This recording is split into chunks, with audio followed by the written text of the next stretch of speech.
பதினெண் புராணீஸ்வர க்ஷேத்திரம் ஸ்ரீகாழி சட்டநாத சுவாமி இங்கே குருலிங்க சங்கம சுரூபமாக இருக்கார். சுவாமியே குருவாக, சுவாமியே லிங்கமாக, சுவாமியே சங்கமமாக அந்த க்ஷேத்திரம் குருலிங்க சங்கம க்ஷேத்திரம் பேர்.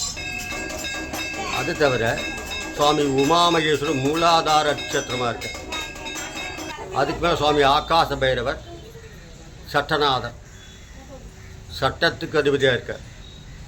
அதை தொடர்ந்து அதோட உபக்கோவிலாகிய பதினெண் புராணீஸ்வரர் க்ஷேத்திரம் பேர். இது ஈசானிய பாகத்தில் அம்பிகை சமேத பதினெண் புராணீஸ்வரர் க்ஷேத்திரம். இந்த பதினெண் புராணீஸ்வரர் க்ஷேத்திரம்னு யாருக்குமே தெரியல. ஆதியில் இவ எல்லாருக்குமே உடையார் கோவில்னு சொன்னால் தான் தெரியும். கோவில் மிக மோசமாக இருந்தது. தர்மபுராதனுக்கு புதுசாக வந்து புதுசாக கோவில் கட்டி ஸ்தாபனம் பண்ணி சுவாமியை பழையபடிக்கும் அதுக்கு எல்லாம் எந்திரங்கள் மந்திரங்கள் எல்லாம் வச்சு அம்பாளுக்கும் சுவாமிக்கும் மகா கும்பாபிஷேகம். இது 18 சித்தர்களும் இங்கு தங்கி யாகங்கள் யோகங்கள் எல்லாம் பெற்று இங்கேருந்து அஷ்டபைரவ க்ஷேத்திரம். இந்த அஷ்டபைரவ க்ஷேத்திரத்தில் அந்த இடம் யோகஸ்தானம்னு பேர். இங்கேருந்து எல்லா சித்தர்களும் யோகஸ்தானமாகிய அஷ்டபைரவ க்ஷேத்திரம்.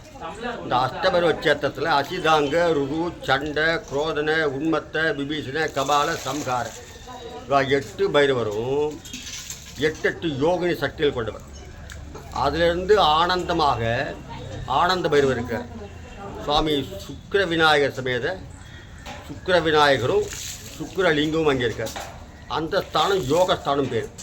இவா சித்தர்கள் கார்த்தால சூரிய உதயத்துக்கு முன்னாடியே 3:15 முன்னாடியே இவா எழுந்திருந்து அவாவா கிரிகளை பண்ணிட்டு நேர இங்கேருந்து போய் அந்த அஷ்டபைரவ க்ஷேத்திரத்தில் போய் அமர்ந்து அங்கேருந்து யோகத்தை பெற்று இங்கு இந்த 18 புராண க்ஷேத்திரத்துக்கு எல்லா மக்களுக்கும் யோகங்களையும் ஞானங்களையும் கொடுத்து கொண்டே இருக்காங்களாம்.